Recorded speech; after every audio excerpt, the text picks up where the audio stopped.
a mostrar cosas que realmente me dice, uff, ¿qué pasa acá? También tenemos de los beat, la generación beat, y la literatura empieza a cambiar con el siglo XX, obviamente con la cuestión de las dos guerras mundiales, la humanidad queda como, sí, la realidad es chévere, pero no tan chévere. Y nace, o bueno, podríamos decir que empieza a hacerse una nueva forma de literatura, que es el realismo sucio, ¿no? Con algunos autores, John Fante, Bukowski, pero ¿por qué usar el realismo sucio como propuesta para la literatura colombiana? ¿Cómo llegaste ahí? O sea, sí, ya sabemos, hubo unas lecturas, pero ¿cómo se prendió el foco de decir, hagamos realismo sucio en Colombia? Bueno, pues la verdad, yo no es que haya pensado escribir realismo sucio.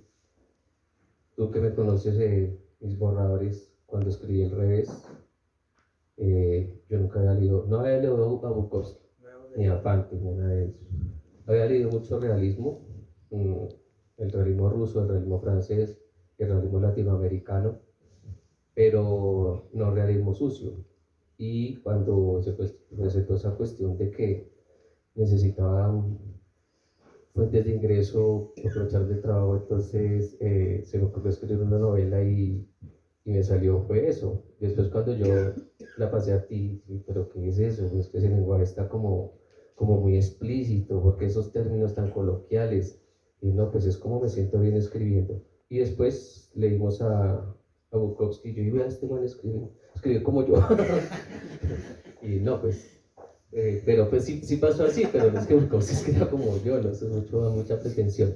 Pero así sucedió. Entonces después, claro, cuando yo leí a Bukowski y él me llevó a John Fante y después a Pedro Juan Gutiérrez y etcétera, etcétera, eh, dije, oye, vea, hay un tipo de realismo en el que uno puede expresarse de esa manera, en situaciones muy sucias, de situaciones de marginales, que de pronto son motivo de censura, y pues en ese me sentí bien escribiendo, y después escribí pues Esquizofrenia, mm, y después esa que todavía nunca le he pasado a la editorial, que se llama Deep Saber para contarla. Bueno, eso es un título que tengo ahí como en el tintero porque vi un autor que sacó unos cuentos que se llaman, o sea, yo le empezaba a poner leer para contarla, haciendo como un juego de palabras con la obra de García Márquez, escribir para contarla, o la de confieso que he bebido, pero pues es un juego de palabras con confieso que he bebido, pero no sé por qué cuestiones, no, a mí no se fue el único que se me ocurrió, y hay un autor antioqueño que publicó unos cuentos que se llaman así, entonces me va a tocar cambiar de nombre cuando la pase a la editorial.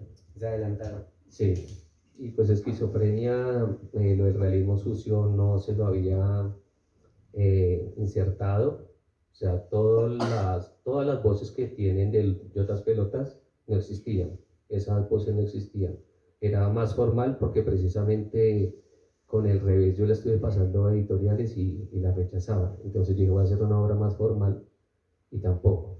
Entonces dije, bueno, entonces voy a conjugar las dos.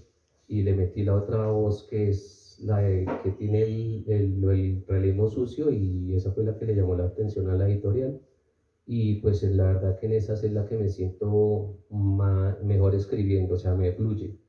En la pandemia pues me senté a aprovechar el tiempo a sacar vasectomía y saqué todas las narraciones que están ahí, aunque yo ya tenía unas, y me fluye mucho, mucho, mucho. Ahorita pasé a la editorial otra obra que me escribí entre 2 meses, me la escribí en julio, agosto, y pues no sé, yo me siento ahí como que quedo poseído por ese narrador y pucha, escribo, escribo, escribo, y ahí es donde me siento bien. Y pues igual en ese es donde puedo expresar como esa crítica social, pues tan directa, sin temores de nada, y pues lo que me inspira a eso también es pues la música que escucho, ¿no? La música que me apasiona a mí es el punk, y cuando yo escuché esas letras, que yo vea que sí se pueden decir las cosas, y creo que también es por eso. Ya que tocamos el tema de Colombia y sabemos que la literatura no puede ser simplemente cosas lindas, ¿cierto? No puede ser simplemente poemas de amor y toda esta cuestión, sino que la literatura, si tú quieres saber historia, leamos literatura. Si queremos saber el contexto de algún país o de alguna situación o momento histórico, ahí está la literatura, porque en ocasiones, recuerden, la historia es manipulada. Entonces estamos hablando de 1984 y ahí en la obra muestran cómo el poder y las grandes esferas de poder manipulan la historia, pero con la literatura no pueden, con el arte no pueden. Colombia es una sociedad esquizofrénica, somos esquizofrénicos. Bueno, pues eso yo lo sugiero en esquizofrenia. Ahí en la obra hay varios apartados, varios apuntes de Yotas Pelotas donde se podría responder eso porque pues eh, tenemos una idiosincrasia, una manera de ser muy particular el colombiano, ¿no? Conoce uno gente muy buena, pero también hay gente que se dice ser buena y es todo lo contrario, ¿no? Es como si escucháramos las voces, no sé, hace poquito, por poner un ejemplo, la señora que salió ahí que criticando a la vicepresidenta y que justificaban a los paramilitares y cosas así, después uno los ve en la iglesia allá rezando y patando, pues a mi manera de ver eso es una manera, una forma de esquizofrenia, de escuchar unas cosas como unas voces que le dicen, vea, usted para ser bueno o buena persona de hacer esto, pero uno en la realidad hace todo lo contrario o viceversa. Y sí, pues es triste eso, pero uno los ejemplos los encuentra en las noticias casi que a diario. ¿Mm? En medio de esa esquizofrenia que tenemos, porque también es una doble moral, hasta tres, ¿no? Hay mucha doble moralidad, hay mucha hipocresía en muchos sectores de nuestra sociedad, sobre todo con la cuestión de la política, ¿no? Nos damos cuenta que se dice una cosa y se hace otra y hay que estar siempre con el ojo crítico y la cuestión. También tenemos muchos tabús en medio de eso, hay cosas que hacemos pero no decimos o nos da miedo decir. En estas dos obras veo o vemos ahí, hay una cuestión bastante interesante y es la cuestión de las drogas. Sigue siendo un tabú hablar de drogas. ¿Qué tan arriesgado es esa propuesta de ponernos y decir, mostrar el consumo de drogas en los libros, en la literatura? Sigue siendo un tabú. ¿Cómo ha sido esa recepción? ¿Qué te han dicho tus lectores acerca de, si saben distinguir realmente lo que es el autor y el narrador? Porque uno ve el libro y uno dice, de madre, este man se agarra. Bueno, pues mis lectores básicamente han leído mis obras y se han vuelto adictos al perico. No, mentiras, pero sí, o sea, pues la gente que tal vez conoce ese mundo, a veces yo releyéndolo, por ejemplo, esquizofrenia, le dan uno ganas como estar en esa rumba, en esa fiesta pesada, ¿sí? Pues es lo que he sentido yo, por eso no lo volví a leer. Pero sí sigue siendo un tabú acá en Colombia y además es un tabú hipócrita porque acá pues somos productores y consumidores también y ahí tenemos las muchas muy pesadas que han llegado ahora. El TUSI, un poco de cosas que ya uno está desactualizado en eso, gracias a Dios. Pero sí, la gente lleva una doble moral con eso porque, o sea, una cosa es la hipocresía que quieren, o sea, que demostramos en la sociedad, ¿sí? Es muy evidente. Entonces, por ejemplo, hay unas cosas que se deben mostrar y otras no, otras se pueden mostrar y está bien. ¿A qué me refiero? Digamos al alcohol, ¿cierto? El alcohol es una droga muy conocida, es legal, pero si vamos a los estudios, es la que más causa muertes, la que más causa homicidios, separaciones, los padres dejan a sus hijos botados por eso. Sí, pero por ejemplo en las fotos la gente chicanea cuando tiene un buen trago, se saca fotos, ¿cierto? Con, no sé, con un blackjack, por ejemplo. Con un sello negro, no con un blackjack, perdón. Se sacan fotos y se compran un trago de eso, pero pues entonces pues es lo mismo porque se van a estar drogando, pero pues si hay alguien que consume marihuana, entonces ese sí ya lo tildan de chirrete, o por ejemplo en cuestiones políticas se han dado también eso, ¿no? De tildar a una cierta corriente política de que son marihuaneros y pues sí es una doble moral. ¿Por qué va a ser diferente uno consumir marihuana a consumir alcohol? Pues tienen efectos distintos, incluso la marihuana creo que la gente es como más tranquila, se la pasa como más alegre, en el alcohol reaccionan de distintas maneras, se vuelven eufóricos, otros se vuelven violentos, la mayoría de la gente se vuelve violenta y pues que uno vea que estén fumando allá marihuana y se cojan a puñaladas, a menos que lo estén revolviendo con alcohol, pero sí es una sociedad que le falta mucho. Eso se ve mis escritos también por las influencias de lo que tú decías antes, por ejemplo, de los poetas malditos o la generación beat, y pues que uno pues también estuvo en ese mundo y también me sirvió de excusa, por ejemplo, en esquizofrenia para darle una justificación al personaje de que cómo se iba alterando poco a poco hasta confundirse.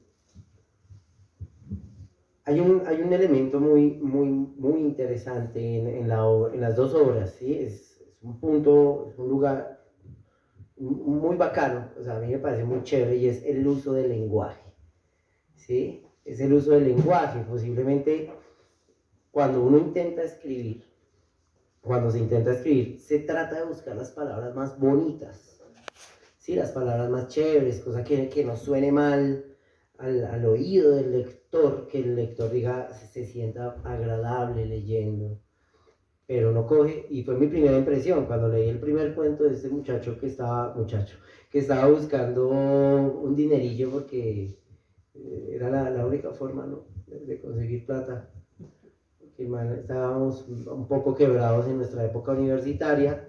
Digo, no, parce, un concurso de cuento ahí en la Santo Tomás, pasó el cuento y dije, ay, que Nandito, ¿qué piensa? Yo, uy, no, padre, está suena muy agresivo. Sí, porque va de hijo de putazos, sí, hay madrazos, y palabras que normalmente uno usa pero en lugares no académicos, ¿sí? No es en una clase de literatura que usted le va a decir a una vagina chocho, por ejemplo, o que me rascan las pelotas, ¿sí? Porque el lenguaje es algo tan innovador, o sea, el lenguaje es muy bacano. Háblanos un poco de eso. ¿Cómo ha sido esa recepción nuevamente? Hablemos un poquito también porque ya esquizofrenia ya tiene más de un año, vasectomía ya llevamos ¿cuántos meses? 5 meses. 6, 5, 6 meses, o sea, ya tenemos dos obras, ya hay gente que la ha leído, esquizofrenia ha tenido muy buena recepción. ¿Qué han dicho del lenguaje? Así como cuando la primera vez que yo leí, yo, estuvo raro, eso suena raro, suena rudo, suena grosero e incluso suena sucio. Vasectomía, este libro es sucio. Realismo sucio. ¿Qué te han dicho del uso del lenguaje en las obras? No, pues les ha gustado bastante, ¿sí? Es como dejar de lado esa hipocresía que a veces, o sea, nosotros, voy a poner el ejemplo de los profesores, nosotros usamos un lenguaje con nuestros estudiantes muy formal, cuando estamos en la cátedra, pero cuando estamos en sala de profesores utilizamos el lenguaje de los estudiantes. Entonces, pues sí, es una cuestión más como de adaptarlo a la literatura, porque pues hace parte del contexto y pues las cosas son verosímiles en tanto que pueden suceder y de hecho pues suceden en la realidad. Así es como muchas veces nos comunicamos. Pues yo he tenido cuidado y creo que lo he logrado de no, como de lograr un equilibrio en cada vez que lanzo como expresiones así como eh, sucias, bajas, sí, sí, y trato de compensarlo como con un juego de palabras para que esa sea la gracia de que no cualquiera lo puede decir como uno lo dice. Y creo que lo he logrado y ya se me hizo como natural, porque pues en esquizofrenia me costó más, pues vasectomía yo ni me daba cuenta y cuando terminé, pues yo bueno, le hice unas correcciones y no fue mucho lo que cambié. Con la obra que acabé de escribir, me sucedió, o sea, ni me di cuenta y cuando la revisé tampoco le cambié mucho y dije, bueno, ¿será que es muy pesado? Yo me pongo el lector de texto y digo, no, esto suena bacano, suena chévere. Y, y pues he hablado con algunos de mis lectores y pues se les ha pegado el lenguaje, ¿sí? Incluso pues, sabes que yo me invento hay palabras, sobre todo en vasectomía, me invento un mundo de palabras que pues si fuera el profesor superior me estaría ahí corrigiendo, pero no importa, pues el lenguaje sabemos que es una convención y pues si esa palabra se hace popular, pues todo el mundo la va a entender así, no va a pasar nada. Con los profesores que me han leído, pues yo digo, bueno, ¿qué pensarán cuando lean esto? ¿Cómo lo mirarán a uno cuando llega al colegio? ¿Pensarán que uno es un pervertido? O quién sabe qué, porque O que pues tiene herpes. o que tiene herpes y No le da la mano. comienzan a corrérsele a uno, si uno tiene gonorrea o si uno está loco, quién sabe qué, pero porque es, pues de pronto se puede tender a eso, ¿sí? De que todo lo que está narrado en primera persona es del autor como es en la realidad y no, pues son cosas que uno coge la realidad y extrapola. A mí me gusta mucho hacer la hipérboles, pero pues ha pegado, sí, hace poquito un compañero allá del colegio me estaba leyendo vasectomía y me saludaba y era cagado de la risa y decía, profe, ¿cómo es Javier? Aliarco, Aliarco, sí, sí, uy, sí, profe, para cagado de la risa. Y dice, ¿qué profe qué va a hacer el fin de semana? No, pues Liarco. Ah, bueno, disfrute la Y vida. algo como Dios manda. Sí, entonces creo que no me excedo en eso porque pues yo tengo cuidado de eso porque yo he leído obras que se vuelve pesado ya y como que se vuelve muy reiterativo y como que se vuelve tanto así que ya se vuelve descansón. Y pues no me han dicho eso y no siento que sea así. Debe haber un equilibrio ahí, ¿no? Ujú. Un equilibrio. Ya hablamos de la forma. Yo quisiera hablar un poco del contenido también. Y hay unas partes muy bacanas de las dos obras. Y es hablar del barrio. Muy poco se habla de la ciudad periferia, de barrios del sur, ¿sí? De las lomas, de donde realmente a medianoche, boom, boom, boom, empiezan a estallar, donde por la mañana pasa el man del cubo, mataron, y empiezan a vociferar, y que uno sabe que si llega a tal hora, ojalá lo conozcan a uno para que no lo roben y no le peguen una puñalada, ¿no? Tampoco se habla mucho de eso, pero es curioso y uno se pone a pensar, hoy que estaba releyendo algunas cosas y pensando en las obras, uno se pone a pensar y dice, salió un escritor de Ciudad Periferia, salió un escritor, de ahí sale un escritor.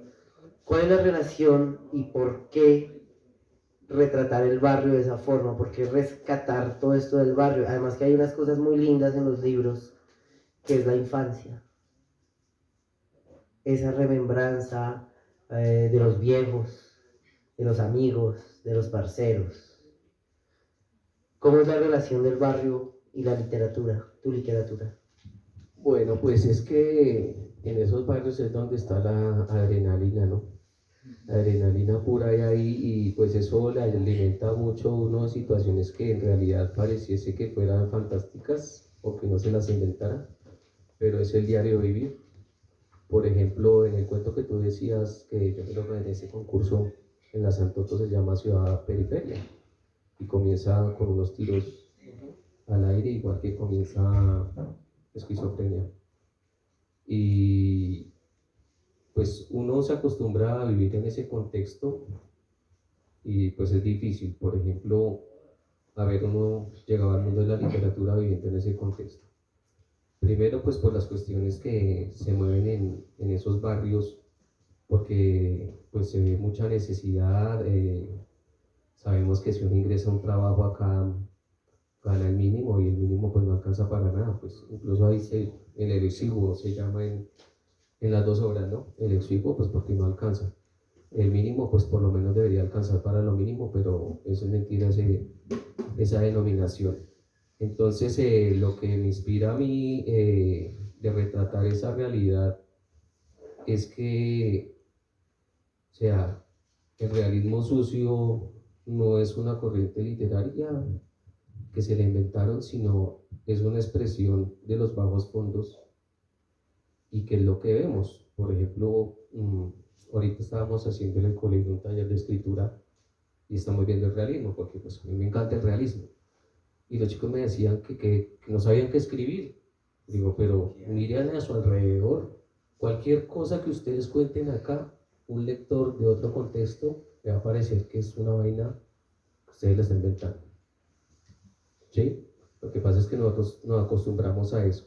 Y pues no sé, andar por la calle de un barrio de esos es andar esquivando mierda de perro, es lidiar con la gente que bota la basura cuando ya ha pasado el carro y dura ahí 3 días, es lidiar con las ratas que se hacen ahí en la basura, eh, pues con los hurtos, con la gente que uno sabe que vende droga y todo el mundo lo sabe, los policías lo saben, todos lo sabemos, pero pues es el negocio de él y con ese negocio mantiene también a la policía y es lo que uno vive.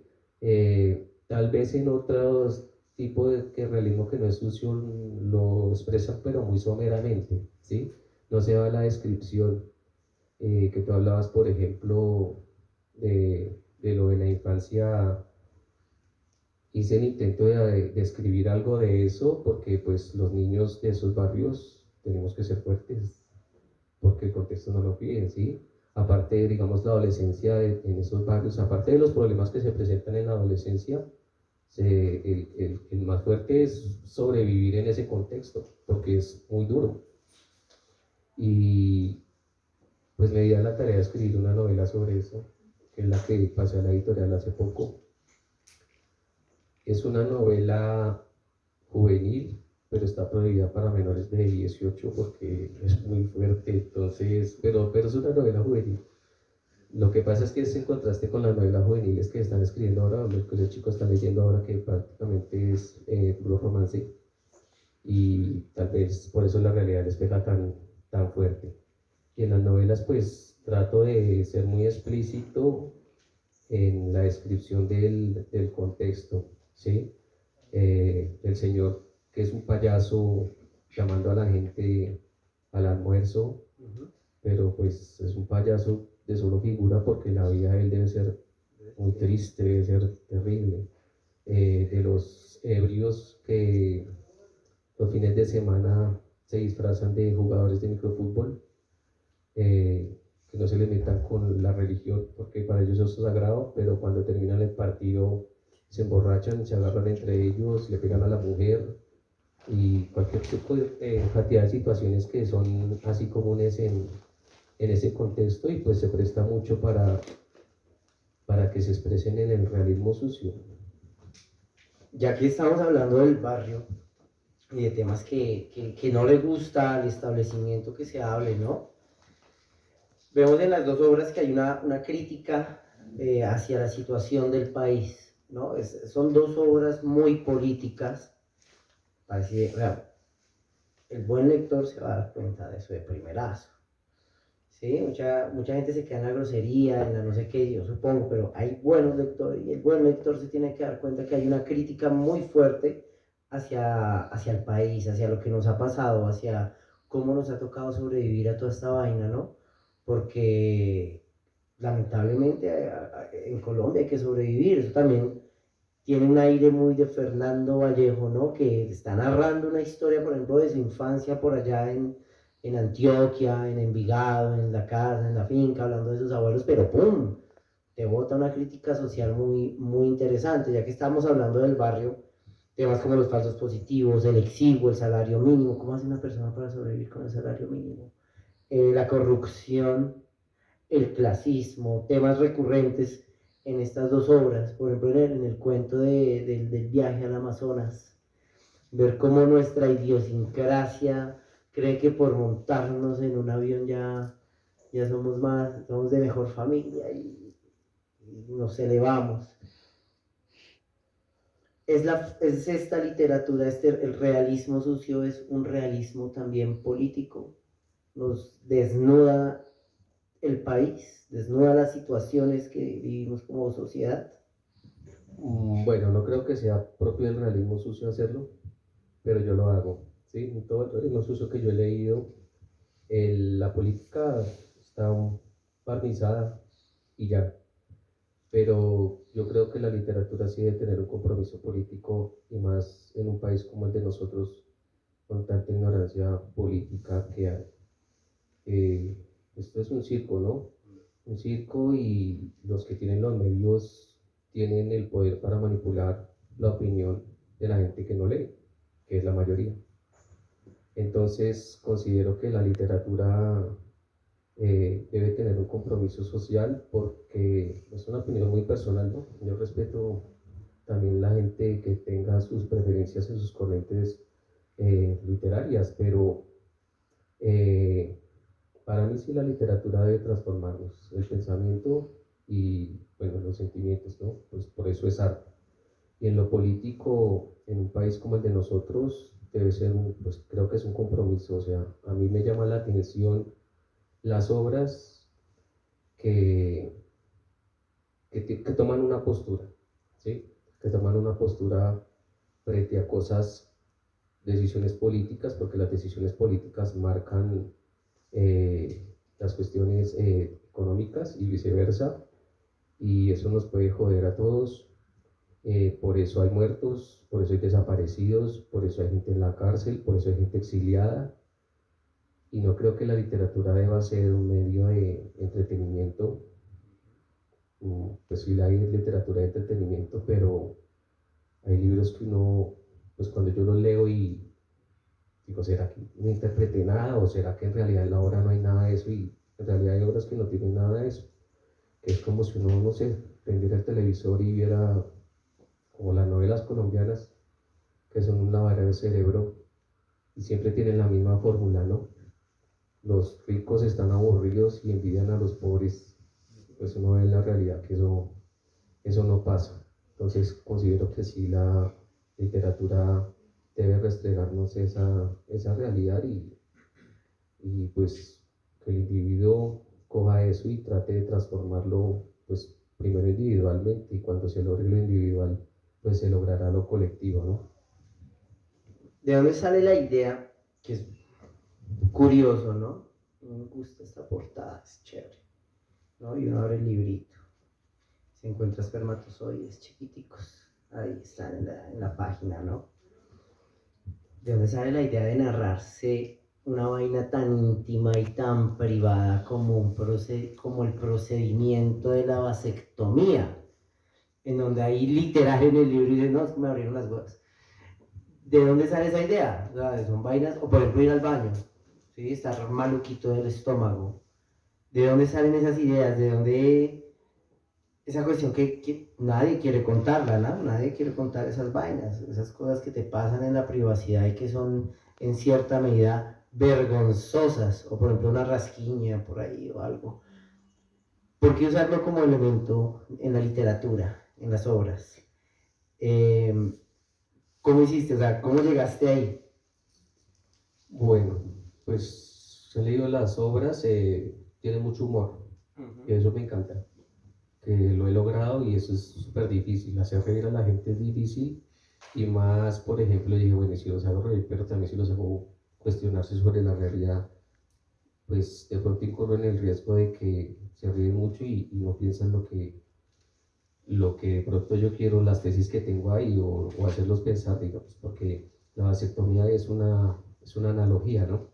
Que parte de la situación personal de estar allá, o sea, lo que es no tener más que pensar porque cuando hicieron el procedimiento, eso no se demora nada, eso demoró como 10 minutos la cirugía.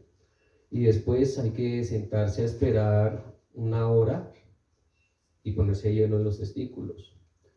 Y en ese momento fue que se me ocurrió escribirla. Mm, Cuando todos estábamos sentados ahí, como 7, 8 manes ahí, todos con las manos en los testículos poniéndose hielo, y prenden el televisor, pero el televisor, bueno, pues para lo que hay que ver acá en Colombia, pero pues tenían la publicidad de Profamilia y la repetían así toda una hora, ¿no? Entonces los manes pues trataban de hacer la conversación, pero pues de hablar, no sé, de fútbol, eh, bueno, pendejadas. Y entonces ahí se me ocurrió esa situación muy cómica, de ver a todos esos manes ahí con las manos en las huevas y hablando pendejadas.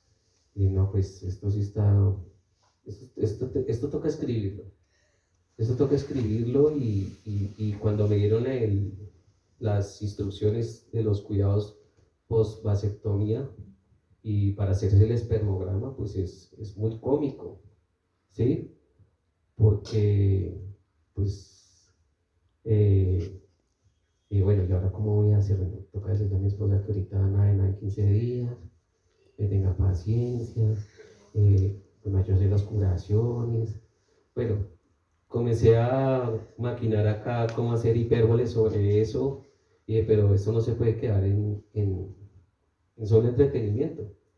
Entonces, pues ahí viene el sentido político de en realidad lo que quiero plasmar con ese nombre y con la trama en sí, porque refleja pues mucho de esa crítica de la idiosincrasia colombiana en escenas como la que tú me decías ahorita, de que están en el aeropuerto y pues que es un vuelo charter, y el vuelo charter la realidad es que eso es buscar el más baratico porque sale a medianoche y eso lo embuten a uno ahí como sea, y unas personas de verdad a la 1 o 2 de la mañana que uno quiere estar es durmiendo. Explícitamente lo puse ahí en la obra, haciendo transmisiones en vivo como si se fueran, quién sabe, a Egipto, quién sabe qué creían que estaban, y por ahí despertando a los pobres pendejos que tienen de seguidores, y con gafas oscuras habían unos, es que eso sí no es hipérbole, es verdad. Pero esa gente es como, ¿cuántos ya no son colombianos? ¿Qué les pasa? Y llegan, no sé, no sé, a un centro comercial y eso es lo que plasma uno como lo que decía Schopenhauer, ¿no? Como vivir en ese mundo de la representación, que eso no somos. O está habiendo un fenómeno ahorita de familias que están migrando mucho a Estados Unidos y piensan que por estar allá de pronto son mejores que uno, porque de pronto ganan más dinero, y los traumas que salen de toda esa pobreza que vivieron se reflejan es en tomarse fotos en su camioneta, los videos que suben son de una carretera que eso pues que tiene interesante, interesante a eso, y somos una sociedad que sí somos como muy arribistas, ¿no? Muy a atender hacia, como si, no sé, también sea en el ámbito intelectual hoy, ¿sí? Entonces la gente que lee de pronto también se cree más que los demás, de pronto intenta utilizar otro lenguaje para que los demás no lo entiendan, y pues yo no creo que ese sea el fin del conocimiento, sino debe ser todo lo contrario. Por eso también intento utilizar ese lenguaje para que sea más que llegue más a la gente.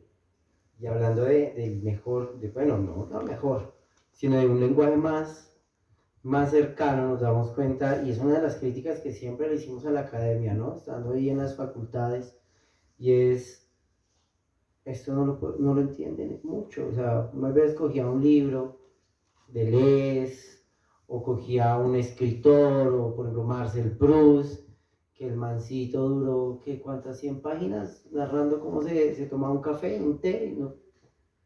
Se come la Magdalena, sí. Ay, Dios, como me decía, botala. Y hay algo muy chévere y me parece muy bonito, que fue algo que leímos juntos durante una buena época, y es sobre el anarquismo. ¿Crees que tu obra, obviamente tiene mucho anarquismo, pero tu obra es una forma de que los lectores se acerquen a esta cuestión, al anarquismo, a la política del anarquismo? ¿Llama la atención? ¿Crees que ha funcionado esta cuestión?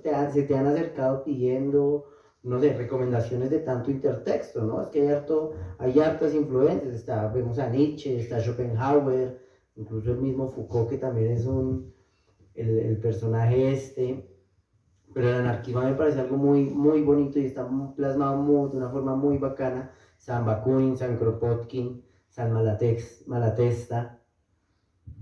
¿Cómo ha sido esa relación entre la literatura y el anarquismo? Tu literatura y el anarquismo. Bueno, pues yo dejé de sacralizar al anarquismo ya hace varios años, ¿no? Cuando uno está estudiando es una cosa y cuando ya uno tiene que trabajar es otra, ¿no? Aunque yo pues cuando estudiaba también trabajaba y sabía que era ser obrero, ¿no? Porque literalmente fui obrero muchos años.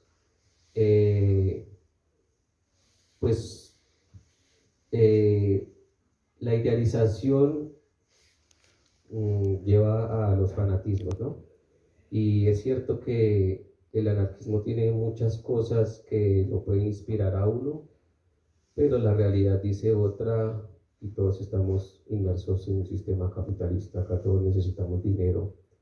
Mm, de pronto se pueden lograr pequeñas sociedades que funcionen con el trueque, pero eso ya es como muy bonito, pero ya es muy ilusorio, ¿no?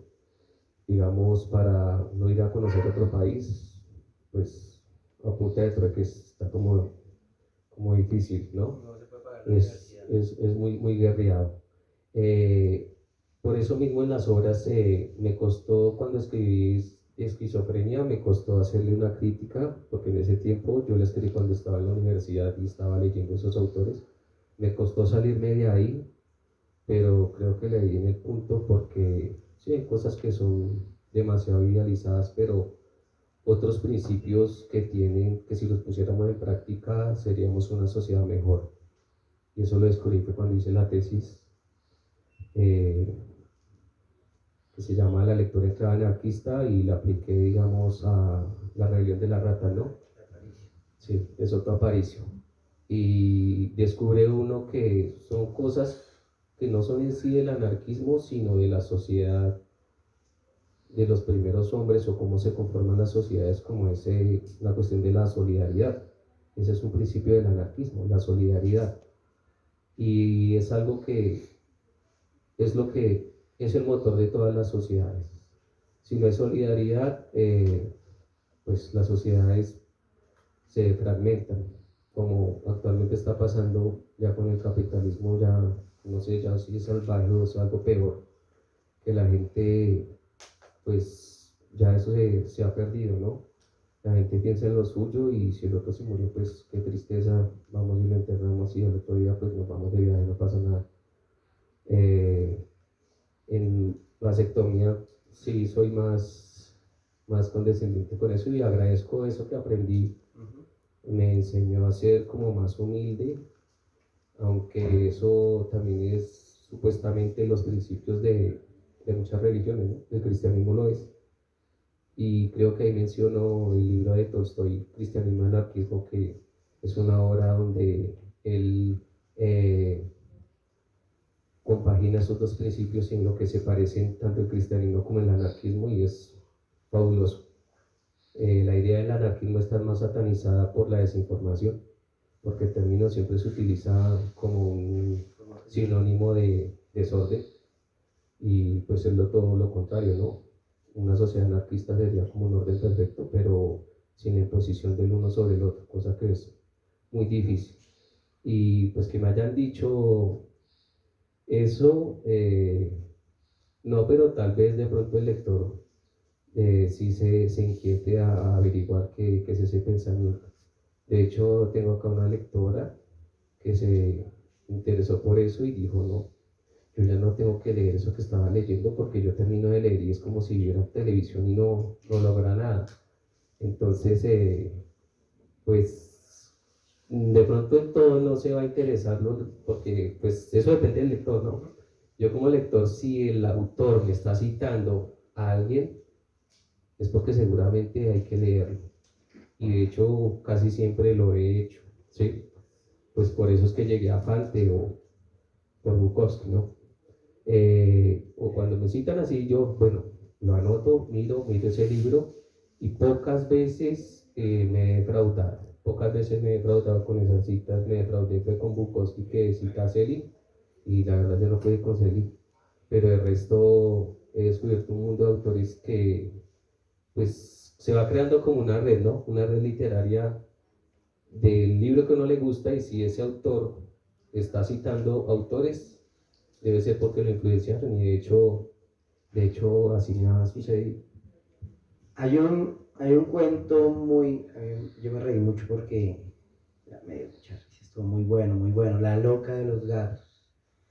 Sí, estamos en la época de lo políticamente correcto, ¿no? Las redes sociales, el Facebook, el Instagram, el cine, la música, los trabajos, todos nos exigen ser políticamente correctos. No vayas a decir eso así, ¿sí? No digas esto así, no puedes decir esto, no puedes pasarte este límite. Y en vasectomía, bueno, esquizofrenia también, pero en vasectomía creo que ya Javier Castellanos rebasa el límite de lo políticamente correcto. ¿Se te ha acercado alguna feminista a decirte algo? En serio, yo siempre que leo eso, yo digo, uy, este marica se metió en problemas, este man le van a llegar y le van a decir, hey, ¿qué está pasando? ¿Qué está pasando? O sea, así no se dicen las cosas. No, pero para eso está la literatura. ¿Cómo te ha ido con ese cuento? Con lo políticamente correcto. Pues que se me hayan acercado, no, todavía, que no le pase como a Bukowski, sí, no lo querían y lo esperaban en los aeropuertos, así también le pasaba a Vallejo, pero no con las feministas, sino con bueno, con la sociedad tradicionalista, y eso que tiene unos apuntes conservadores que me chocan, pero bueno, sí, bueno, en fin, pero cuando lo estoy escribiendo, pues lo pienso, ¿sí? Al principio, en estas 2 horas lo pensaba, ya ahorita la verdad no me importa. Ahorita que no está ahora que escribí, no me interesa, antes como que digo, bueno, lo va a hacer más punzante, a ver si le duele más, porque pues es mentira, ¿no? Estamos basados, es una cosa es la realidad y otro cuando se vuelve literatura es ficción, por más fiel que retrate la realidad, no es la realidad. Sí me costaba en estas dos, como dije, al escribirlo y sobre todo en la primera cuando pasamos a edición. Sí le cambié unas cosas y bueno, creo que hice bien porque era mi primera obra. No podía llegar así como tan radical de pronto en los aspectos que hace el narrador, pues porque pues, como persona yo pienso otras cosas, pero cuando estoy en esa voz del narrador me puede dar unas libertades que no se daría uno en la realidad. Y en la tercera obra, de verdad que pues ya no me interesa si de pronto me confunden con el autor y el narrador. Sería hasta chévere. Bueno, de hecho juego mucho citando eso para que el lector se confunde y diga, bueno, Javier Castellanos piensa eso o está jugando conmigo. Yo creo que está jugando conmigo, o será que sí piensa eso, de tanto que lo reitero, que se vuelva un juego.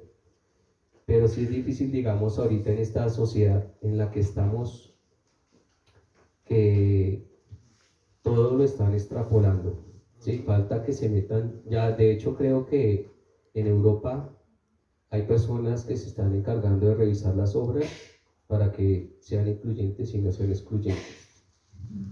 Estaba pasando eso, lo leí por ahí en un comentario de un autor que sigo en Instagram. Y pues eso me parece gravísimo, confundir eso, porque creo que es lo que lleva a la sociedad a donde estamos. A los chicos que están creciendo en ese mundo, ahorita lo están tildando de cristal, tal vez la misma sociedad se está encargando de forjar esas personas que no sepan diferenciar entre la realidad y la ficción. Ejemplo, nosotros crecimos viendo el Chavo del Ocho, y si lo analizamos desde los cristales que lo analizan hoy, entonces es una cuestión de violencia extrema. Atacan mucho al individuo porque se la pasan poniéndose apodos y burlándose del físico, pero pues oiga, eso es ficción, ¿sí? Y en la realidad pues eso también depende de la persona, si se da su lugar o no. Me recuerda mucho la obra de La máquina del tiempo de H.G. Wells, en donde dividían a los humanos en Eloís y en Morlocks. Los Eloís vivían en la superficie y los Morlocks en lo subterráneo. Entonces llegó a tal extremo esa sociedad que los que vivían en una burbuja se volvieron los Eloís y eran muy débiles físicamente también. Cualquier cosa podían morir. Y los Morlocks se fueron al extremo de que se volvieron otra vez caníbales, unos animales completos. Y creo que de pronto si seguimos así, así vamos a terminar, porque todo debe ser políticamente correcto. eh, la lupa, por ejemplo, de todos los fanatismos, eh, tienden a eso, ¿no? A llevar todo al extremo. Entonces, si nos pusiéramos a analizar las obras, por ejemplo, no sé, la Odisea, eh, el héroe, entonces no va a ser un machista, como él sí tenía a la mujer allá encerrada, porque la mujer debía esperar los 20 años, no aceptaba ningún pretendiente de los muchos que tenía, pero él sí se encontró con Calipso y Tome, se encontró con la otra diosa y Tome, entonces, pues, increíble que de pronto por ser políticamente correctos y llevar todo eso al extremo, lleguemos a clausurar un mundo de obras que hasta, mejor dicho, ni la Biblia se podría leer, porque pues si uno analiza la Biblia también es una sociedad patriarcal, eh, hay machistas opresores por doquier, incluso iban a matar a los hijos y cosas así, ¿no? Entonces pues eso es un riesgo, ¿no? Pero creo que a mí me gusta ser políticamente incorrecto porque eso hace parte de un juego ficcional, ¿no? Es un juego ficcional.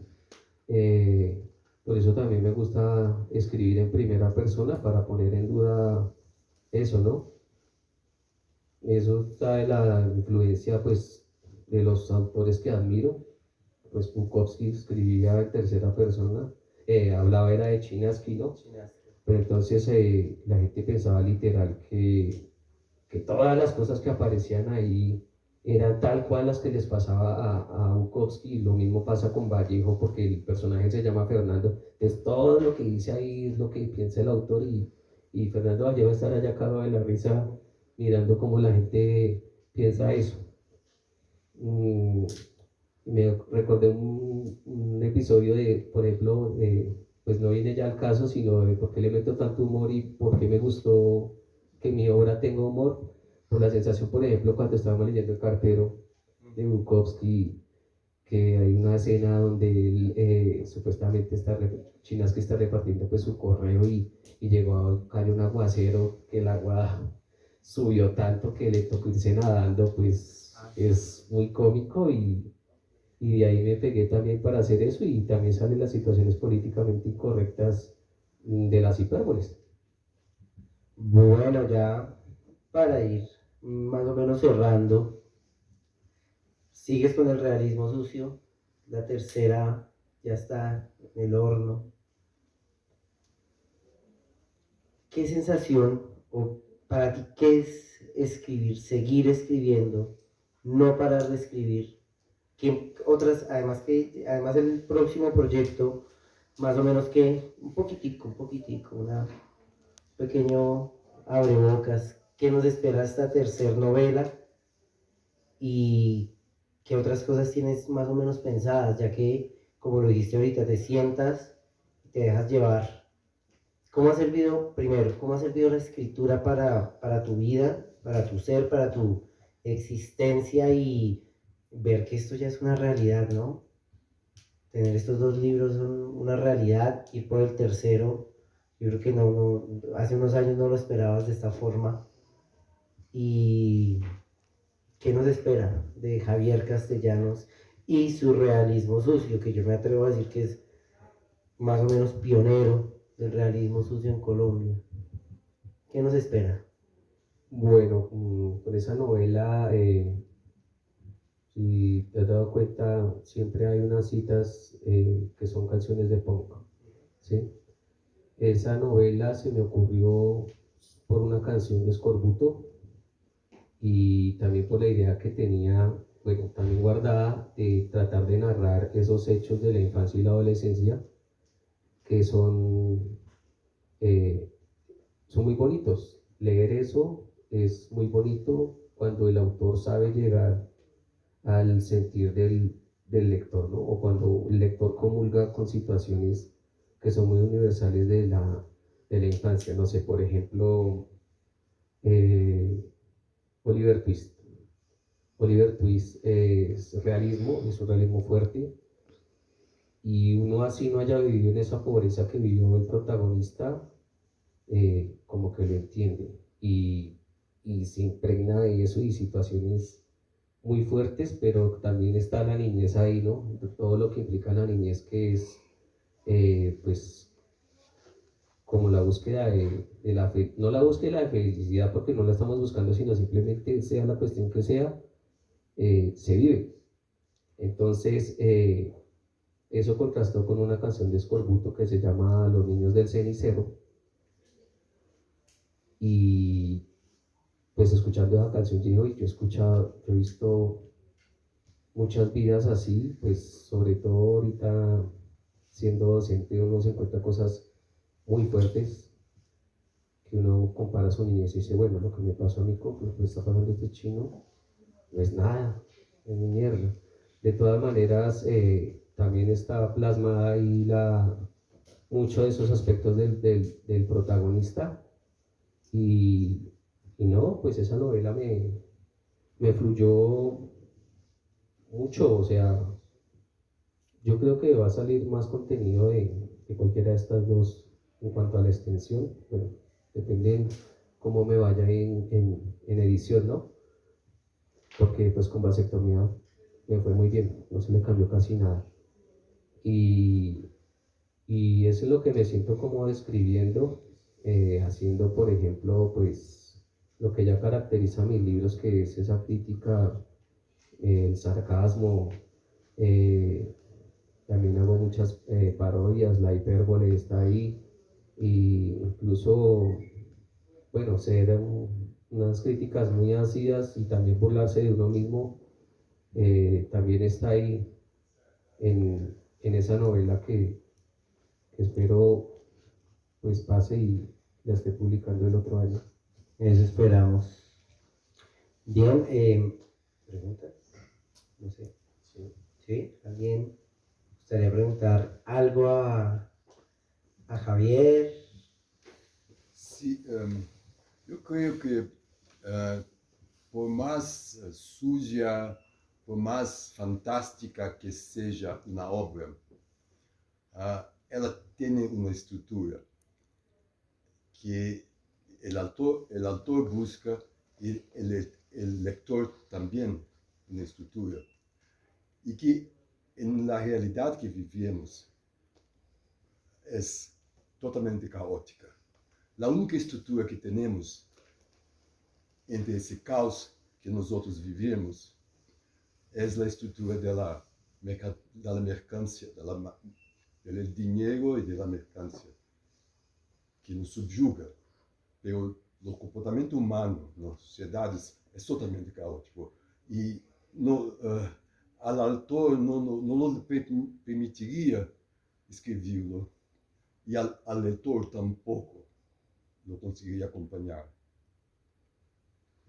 Y pues, ¿cuál es la pregunta en Não, é concreto? um comentário. Un comentario. Gostaria de saber o que tu achas dessa relação entre a realidade caótica, muito mais caótica que qualquer obra, por mais libertária, por mais criativa, por mais instigante, por más suya o por más fantástica que seja.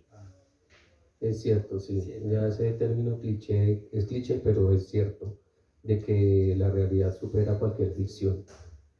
Eh, pues en mis libros están basados, ese último que escribí es muy confesional, es muy personal porque a pesar de que voy a relatar sucesos trágicos, no pierde el estilo y el humor, tiene mucho humor, pero lo que dice nuestra asistente es cierto. Estamos supeditados al sistema mercantilista y pues uno como autor creo que uno debe tener su criterio, ¿no? ¿Qué más quisiera uno que vender miles y miles de libros? Pero creo que la integridad del autor debe darse en lo que él se sienta cómodo escribiendo, así no se vuelva un bestseller, ¿no? Y el lector, pues los lectores también tenemos esos criterios, ¿no? Ahorita últimamente se está prostituyendo mucho la literatura, ¿no? En la medida, por ejemplo, de que, pues bueno, uno sabe que las editoriales viven de eso, ¿no? De vender libros. Pero, por ejemplo, con los fenómenos ahorita que hay de esos de Wattpad, se está publicando cualquier cosa, tal vez no por la calidad literaria que tenga, sino por el número de visitas que están en la página. Y he tenido una oportunidad de hablar con gente que lee esas obras y pues la verdad no son como las han elevado, ¿sí? Pues no digo todas, algunas. Cosa que por ejemplo también critica mucho la gente como es a Paulo Coelho. Me voy a tomar el tiempo de leer una obra de Paulo Coelho, a ver si es cierto lo que dice, porque eh, critican que eso no es literatura y pues uno sin conocimiento de causa no se puede poner a opinar. Entonces el lector también y el autor están como también como en ese dilema, ¿no? Hay lectores que consumen todo lo que están haciéndole publicidad, incluso hemos llegado al punto de que ahorita con este boom de las redes sociales, en Instagram, en TikTok, hay mucha gente que vive de recomendar libros y pues las editoriales les mandan sus libros, los que necesitan que se vendan, pero no hay como un respeto por la tradición literaria, que si yo voy a recomendar un libro, considero que yo debo tener un conocimiento en la tradición literaria porque no es una cosa de 100 ni 200 años, sino de miles de años. Y uno, por ejemplo, sin conocer los referentes de los pilares de las corrientes más grandes, aunque sea realismo, el romanticismo, ¿sí? Hemos llegado a tal punto que se consume y se recomiendan libros sin ni siquiera tener un recorrido por lo menos básico por esas fuentes que en realidad son las que alimentan o deberían alimentar pues toda la literatura. Entonces estamos como en esa crisis ya de que no todos los lectores necesariamente son críticos, ni todos los autores necesariamente escriben por tratar de llegar al lector y moverle el pensamiento, sino solo por la idea de entretener o vender. Gracias. ¿Qué día perdí el personaje? Generalmente me muevo en mis personajes para poder sobrevivir y que me paguen algo cuando estoy en clase.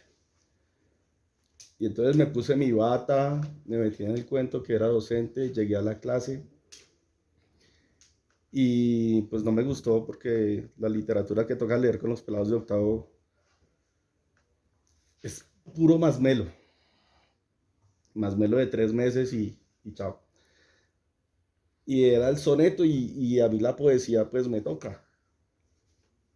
No sé en qué momento empecé a escribir un berraco soneto en el tablero. Cuando me di cuenta, dije, la puedo embarrar mucho, ¿sí? Y me hice la pregunta que ahorita estabas abordando, ¿qué es políticamente correcto? Y todo lo que se me ocurría era sucio. Entonces, Yo pensaba, los pelados son de octavo, tienen 13 años, ¿y cómo terminó el ejemplo? ¿Sí? Entonces mi pregunta viene, ¿para quién escribes? O si es al que le caiga la pedrada. Bueno, pues los libros son provocadores, ¿no? Mm, pues considero que de pronto mis lectores, pues se pone uno también el papel de lector, ¿no? De lector. Como porque a mí me gusta esto, porque me impactó esto y porque no leo otra cosa. Entonces, pues me ha tocado duro porque pues, mi literatura eh, pues tira pedradas para todo lado, ¿no? Camilo decía, pues cuando nos hablamos constantemente, por ejemplo, sobre el veganismo, yo no tengo nada en contra de eso, pero pues el narrador sí se le salió su pedrada y pues me parece chistoso, pues me río, o sea, yo cuando estoy escribiendo digo, pero ¿qué pensará cuando el que esté pensando le guste esto, lo esté leyendo, qué cara pondrá?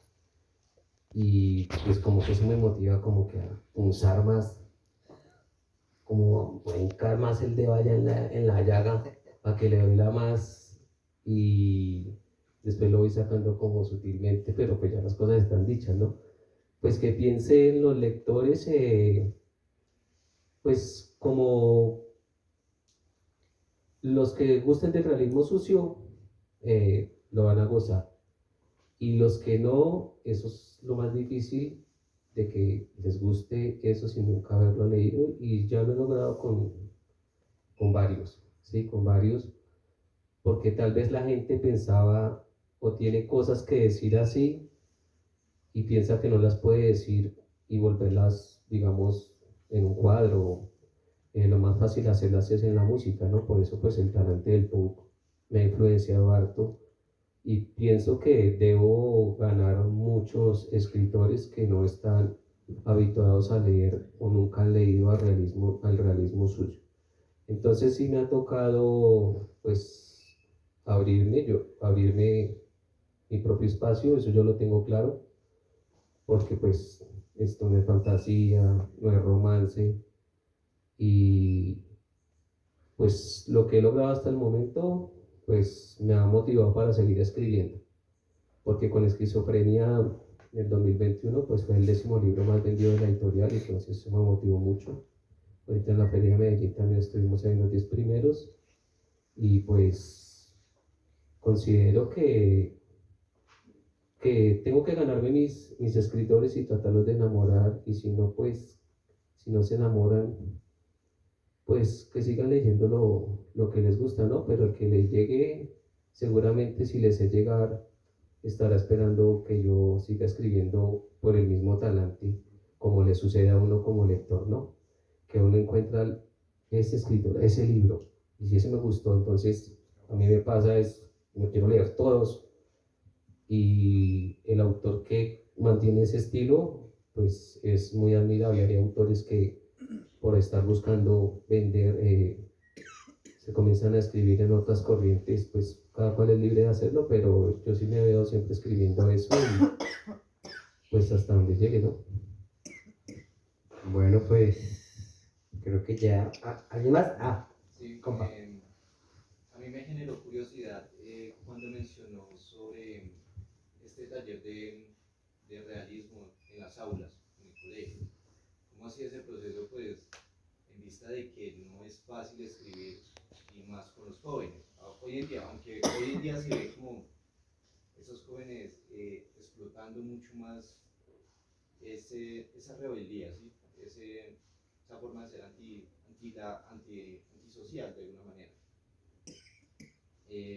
contra digamos que lo coyuntural, pues en vista de que hoy en día pues ya por las redes y todo el cuento se destapan muchas cosas y ya genera una mentalidad mucho más crítica al todo. Entonces me parece muy curioso, un poquito anexando a la pregunta que decía que pues con los jóvenes de octavo, que pues uno ser políticamente correcto, ¿cómo hacía este proceso pues ya en las aulas? Bueno, pues hasta ahora estamos intentando eso, porque lo que yo tenía antes de la pandemia, hacíamos era cuentos intertextuales, y pues es muy arduo, ¿no? Porque tiene que uno estar leyendo los textos de todos los estudiantes, pues la mayoría no son buenos, y es agotador, ¿sí? Porque, profe, ¿qué le meto acá? Pues si el chino nunca lee, pues es difícil, ¿no? Pero entonces voy a probar esto con el realismo y lo que he encontrado es que es muy confesional, ¿no? Pues porque yo les dije, les di la idea, ¿no? Pues el alter ego van a ser ustedes mismos y pues si no quieren narrar una cosa que es muy fuerte, no está obligados. Pero no, he encontrado con los borradores que he leído que los chicos tienen muchas cosas guardadas y tienen mucho por decir.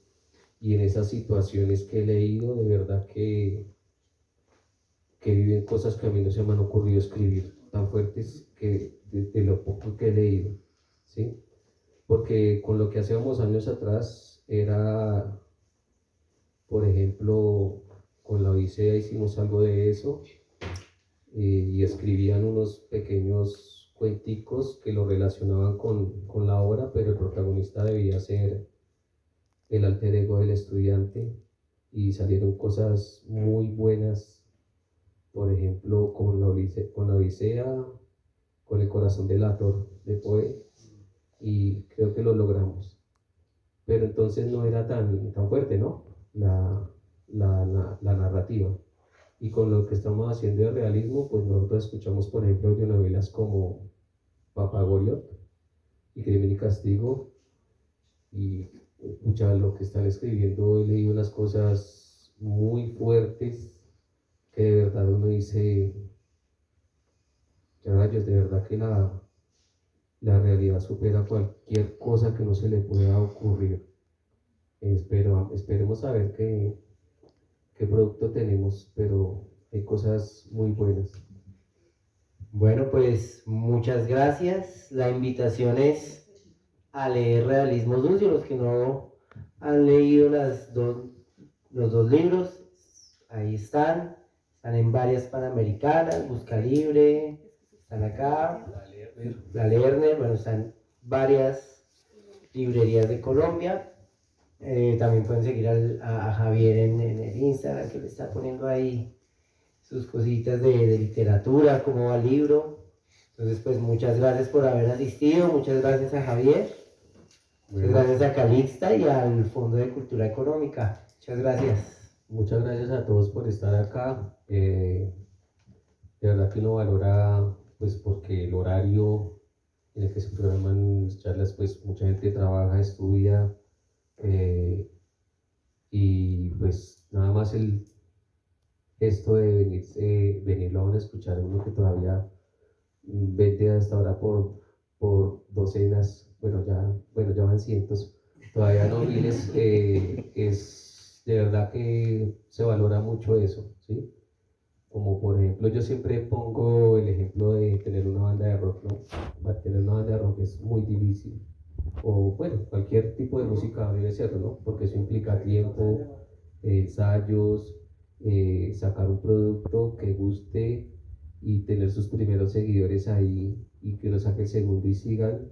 Entonces dice que bueno, ahí vamos de a poquitos, pero vamos, y gracias a todos los que están acá, a Calista y al Fondo de Cultura Económica por prestarnos el espacio.